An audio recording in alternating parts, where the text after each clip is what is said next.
साथियों नमस्कार, मैं राम अवतार शर्मा, आपका ज्योतिष मित्र। आज का जो विषय है साध्य योग के बारे में हम बात करेंगे। इसकी पूरी जानकारी आपको हम देंगे। उससे पहले हम श्री गणेश जी के चरणों में वंदना करेंगे, माँ सरस्वती के चरणों में वंदना करेंगे, श्री राधा कृष्ण के चरणों में वंदना करेंगे, श्री सीताराम के चरणों में वंदना करेंगे। उसके बाद हम योग की तरफ में चलेंगे।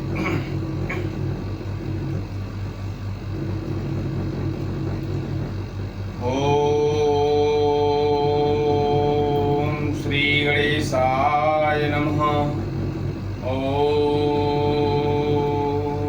श्री सरस्वती नमः। राधा कृष्णाभ्याम नमः। श्री सीतारामराभ्याम नमः। राधा मेरी मातृ है, पिता मेरी घनश्याम। उन दोनों के चरणों में कोटि कोटि प्रणाम, मेरा कोटि कोटि प्रणाम।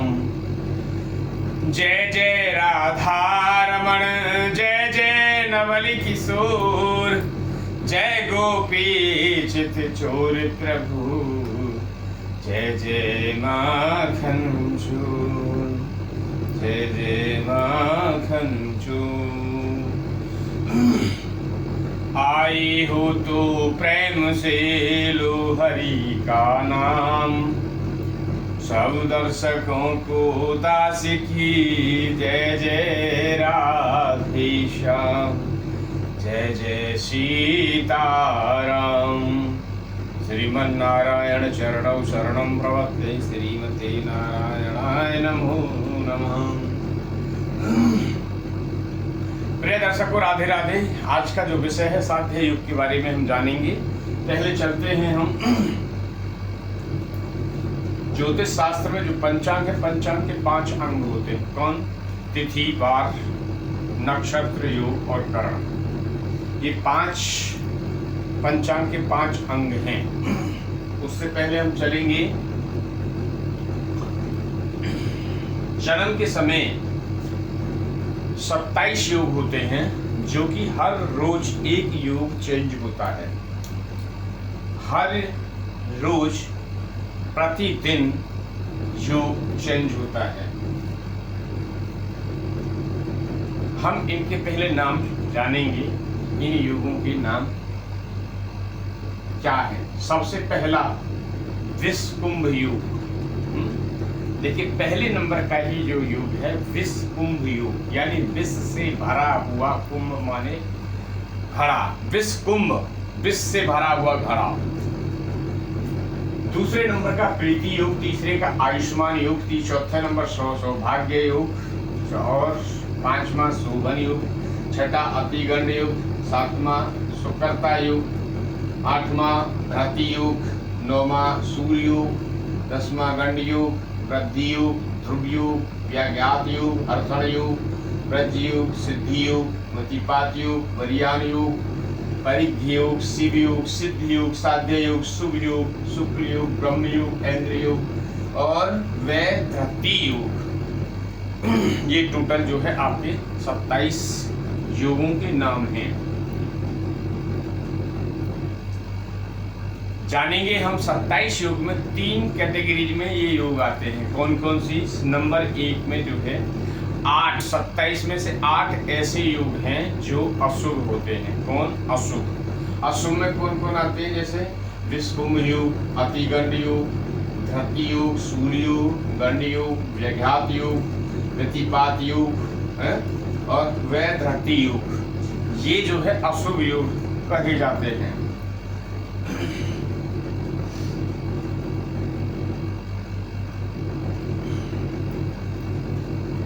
दूसरा, 27 में से 14 योग जो है, 14 योग एक ऐसे हैं जो बहुत ही शुभ योग कहा जाता है। कौन कौन से हैं वो जानेंगे। प्रीति योग, आयुष्मान योग, सौभाग्य योग, शोभन योग, सुकर्ता योग, वृद्धि योग, ब्रजयोग, सिद्धियोग, वरी और शिवयोग, सिद्धियोग, साध्ययोग, शुभयोग, शुक्लयोग और ब्रह्मयोग, ब्रह्मायोग। ठीक है, 5 ऐसे योग हैं कि जो ना ही आपके अशुभ हैं और ना ही आपके शुभ हैं, वे मध्यम कैटेगरीज में आते हैं। तो जानते हैं कौन सा? नंबर 1 ध्रुव योग, नंबर 3 नंबर 2 हर्षण योग, वरियान योग, परिधि योग और ऐन्द्र योग। ये 5 योग जो होते हैं ये मध्यम कैटेगरीज में आते हैं। दूसरा एक आप लोगों को हम जानकारी दें, यदि आप हमारे चैनल को देखते हैं, कंटिन्यू रेगुलर देखते हैं, तो आप लोगों को ये भी है कि हमारा वीडियो तो डलती है जो भी। सेकेंडली हम 9 बजे से रात में ठीक 9 बजे से और रात 1 बजे तक लाइव रहते हैं और बड़ा ही लोगों को प्यार मिलता है। लोग बड़ा ही प्यार देते हैं चैनल को और लोग जुड़ते हैं और अपनी परेशानी हुए बताते हैं और चैनल उनको उनकी परेशानी का निजात आसान तरीके से देता है। ये चैनल जो चलता है भगवान श्री राधा कृष्ण की कृपा से चलता है, उन्हीं की ही कृपा से ये चैनल रेगुलर काम कर रहा है।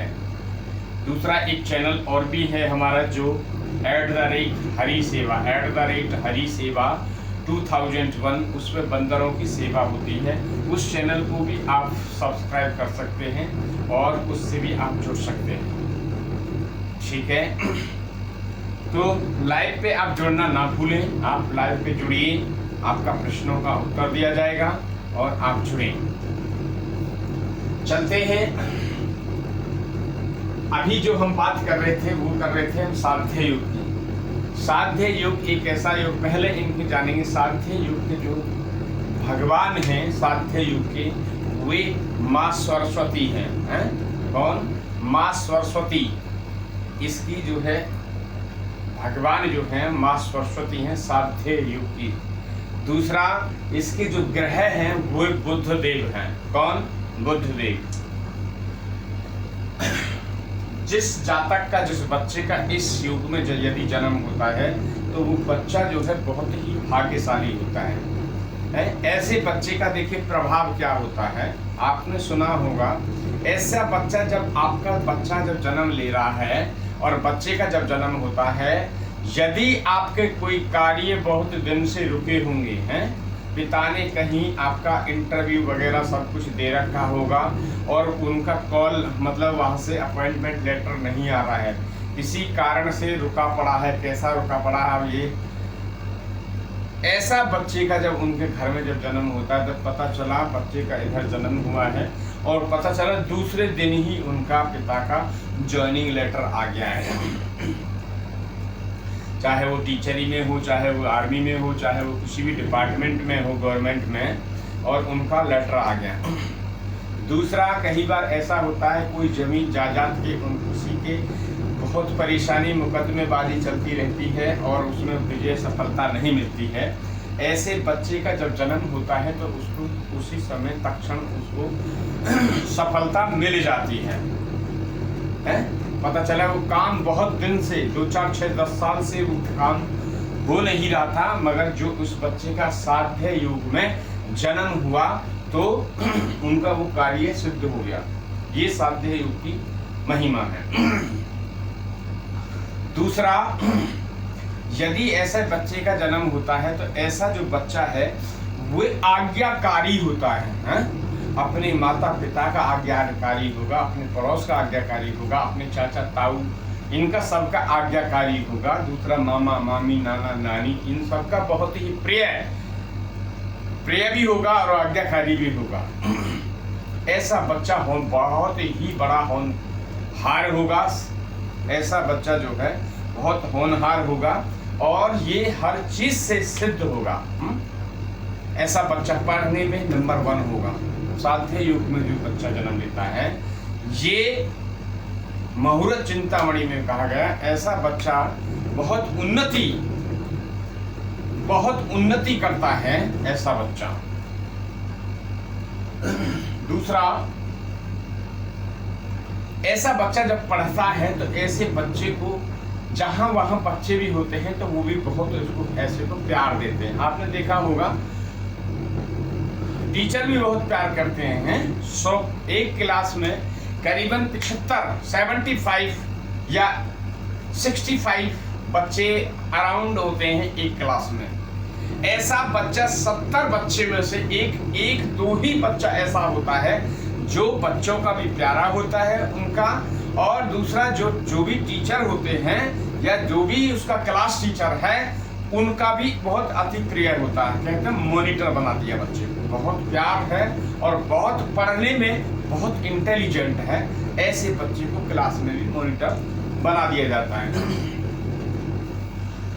ऐसा बच्चा जो है पढ़ाई में निपुण होगा, बहुत अच्छा पढ़ाई करेगा, वो ग्रेजुएशन बहुत अच्छी करेगा, मास्टर डिग्री बहुत अच्छी लगेगा, या हुए एक से एक सीए है, सीए की पढ़ाई है, एमबीबीएस की पढ़ाई है, या अगर कोई मास्टर डिग्री है तो उनमें सब डिग्री को लेने में वो बहुत निपुण होगा।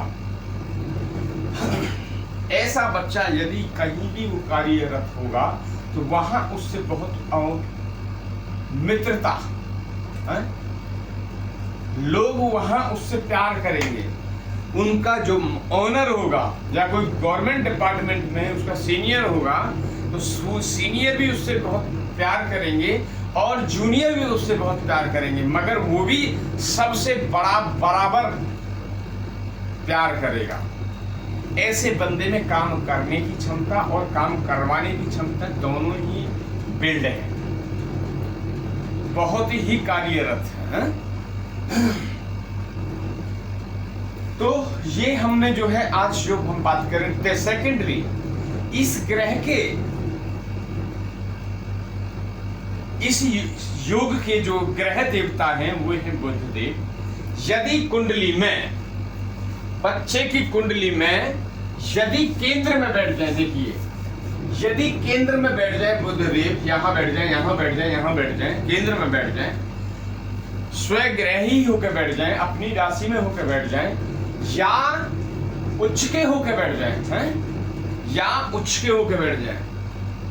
देखिए बुध देवता बुध जो है उच्च के जो है स्व राशि में ही होके बैठते हैं। एक ऐसी बुध ग्रह ही है जो अपनी राशि में ही उच्च के होके बैठते हैं, केंद्र में बैठ जाएं, उच्च के होके बैठ जाएं, त्रिकोण में बैठ जाएं, 1, 5, 2 में बैठ जाएं, तो फिर कहने ही क्या है, फिर तो सोने पे सुहागा। इस साध्य योग की जो 3 गुना बल देने की सामर्थ हो जाएगी, किसकी? साध्य योग की।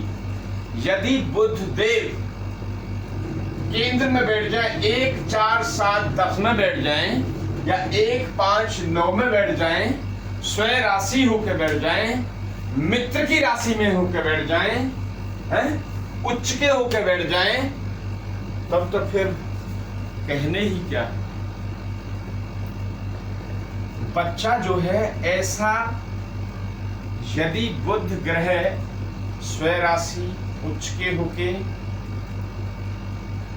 मित्र के साथ केंद्र में त्रिकोण में बैठ जाए,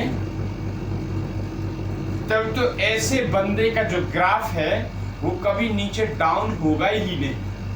जैसे बिजनेस का ग्राफ आपने देखा होगा, कभी अप है, कभी नीचे है, कभी डाउन है, कभी ऐसे है, मगर ऐसे बच्चे का ग्राफ जो है हमेशा अप ही रहेगा। ऐसे बच्चे की ये खासियत है। और बुध ग्रह यदि यहाँ बैठे हो तो भी एक वो है।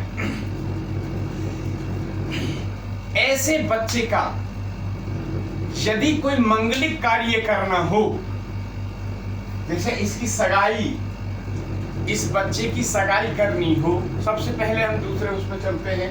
यदि इस बच्चे का कहीं एडमिशन कराना हो पढ़ाई में, यदि इसी योग में साध्य योग में ही इसका करा दिया जाए एडमिशन, चाहे 2, 4, 6 दिन इधर होगा, मगर जिस दिन ये साध्य योग चल रहा हो और उसी दिन यदि ऐसे बच्चे का एडमिशन करा दिए तो पढ़ने में भी और निपुण 4 चांद लग जाएंगे।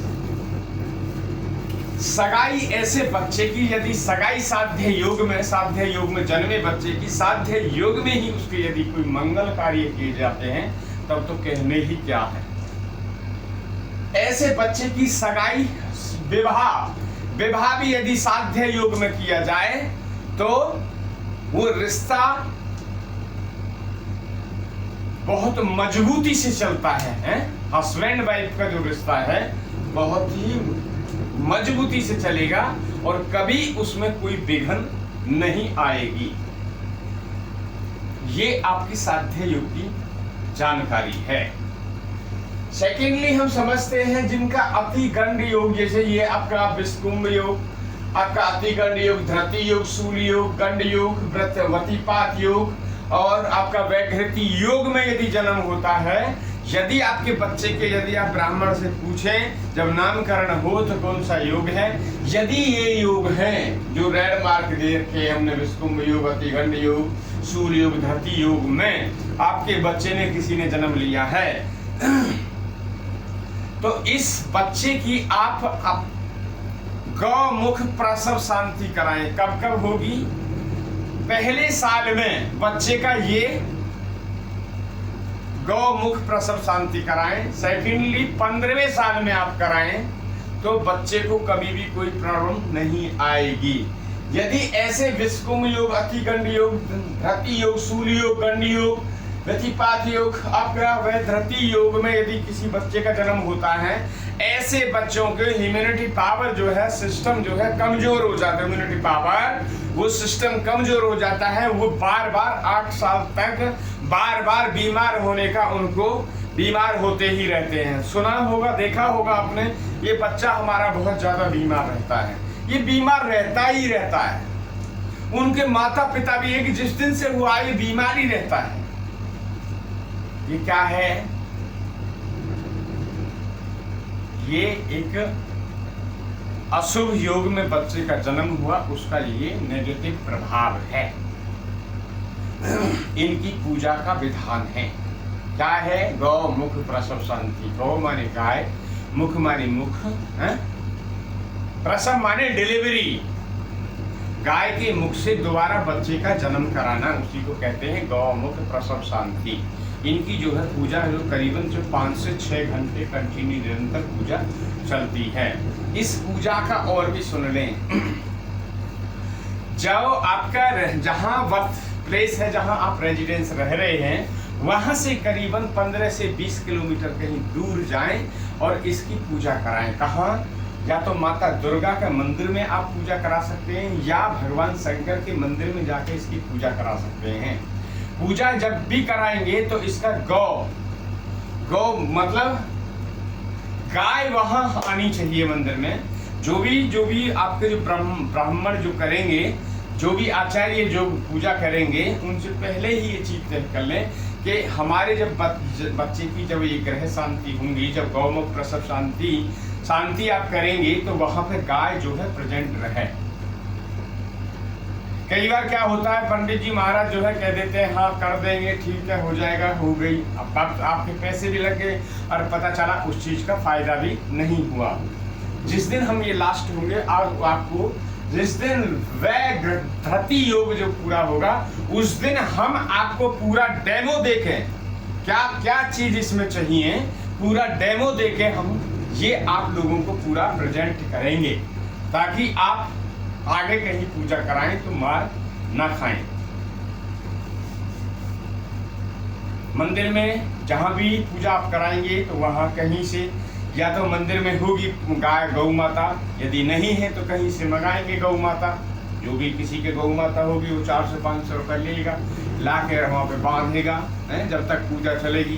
तो जब गाय वहाँ आएगी तो प्रॉपर उनका गाय का सम्मान आदर सहित उनको वेलकम स्वागत, माँ का वंदन किया जाए। उनके पहले चरण स्पर्श, चरण धुलाए जाए। चरण धुलाने के बाद में उनकी पूजा अर्चना, फूल माला पुष्प आदि तिलक आदि करके उनको गौ माता को पूरा अंदर फिर मंदिर के प्रांगण में बांध दिया जाए।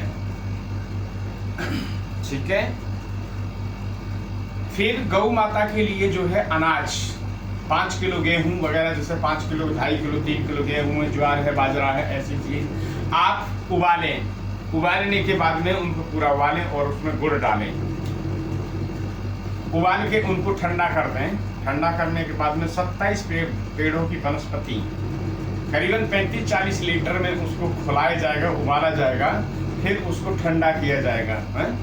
तो उधर में आपकी जो है 9 ग्रह की पूजा की जाएगी। 27 युगों जो उस दिन का योग है उनकी पूजा की जाए, जो उनके भगवान है उनकी पूजा की जाएगी, जो ग्रह देवता है उनकी पूजा कराई जाएगी, 27 नक्षत्र की पूजा कराई जाएगी, 9 ग्रह की पूजा कराई जाएगी, आपके गौरी गणेश की पूजा कराई, भगवान शंकर की पूजा कराई जाएगी और भगवान विष्णु की भी पूजा कराई जाएगी हैं? और जो आपके इष्ट हैं उनकी पूजा जरूर कराएं। यदि आपका कोई गुरु है तो उनकी भी पूजा आप कर सकते हैं। उसके बाद क्या होगा, उसके बाद जो है यदि आपका छोटा बच्चा है तो जो सूप होता है ना, सुपड़ा सूप जो होता है आपका, जो आटा अनाज को साफ करने वाला सुपड़ा, कहीं सूप बोलते हैं, कहीं सुपड़ा बोलते हैं, उसमें छोटे बच्चे को जैसे उसमें एक कपड़ा बिछा लें, उसमें फिर बच्चे अनाज बिछा लें, जो आपका उबाला हुआ अनाज है, ठंडा अनाज, फिर उसमें बच्चे को उसको लिटा दें।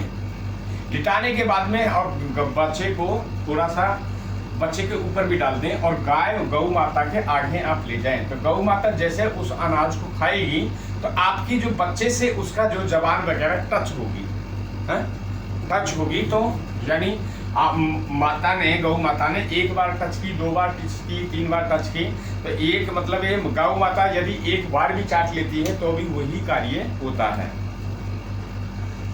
ऐसा होता क्यों है, गौ माता क्यों है? देखिए, गौ माता के जो अंदर शरीर, गौ माता के जो शरीर के अंदर हैं वो समस्त 33 कोटि देवी देवताओं का वास है।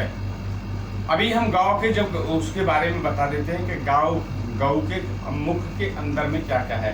देखिए, गौ माता के मुख में जो चारों वेदों का, 4 जो हमारे वेद हैं, हिंदू ग्रंथ के जो 4 वेद हैं, चारों वेद जो है वास करते हैं गौ माता के मुख में। ठीक है। दूसरा, जिह्वा में माँ सरस्वती स्वयं विराजमान है, जिह्वा में गौ माता के। दूसरा, एक आंख जो गौ माता की जो 2 आंख हैं, एक सूर्य है और एक आपकी चंद्र है। क्या? एक सूर्य है और एक चंद्र है, ये गौ माता है। 2 माता के जो सींग हैं, एक भगवान शंकर है और एक भगवान विष्णु है, सींगों में जो वास है। दूसरा, जो यहाँ अग्रभाग जो ये है, यहाँ इंद्र का वास है। कहाँ? गौ माता इंद्र। मस्तिष्क में जो है ब्रह्मा जी का वास है। इसलिए गौ की शांति, गौ मुख प्रसव शांति कराया जाता है। तो ये आज की पूरी जानकारी है। जब हम लास्ट में ये पूरे वीडियो बनाएंगे जो वैधरती योग के बारे में, तो पूरा आप लोगों को पूरा डेमो देंगे। डेमो देने के बाद में आप पूरे को ताकि आप अच्छे से अपने बच्चे की किसी अच्छे कर्मकांडी ब्राह्मण से आप पूजा करा सकें। यदि ये आपको हमारा वीडियो अच्छा लगा हो तो चैनल को लाइक एंड सब्सक्राइब करें और डेली आप चैनल पे जुड़ें। और लाइव पे हमारे प्रतिदिन 9 बजे से 1 बजे तक रात में लाइव चलती है, आप जुड़ सकते हैं। आज के लिए राधे राधे।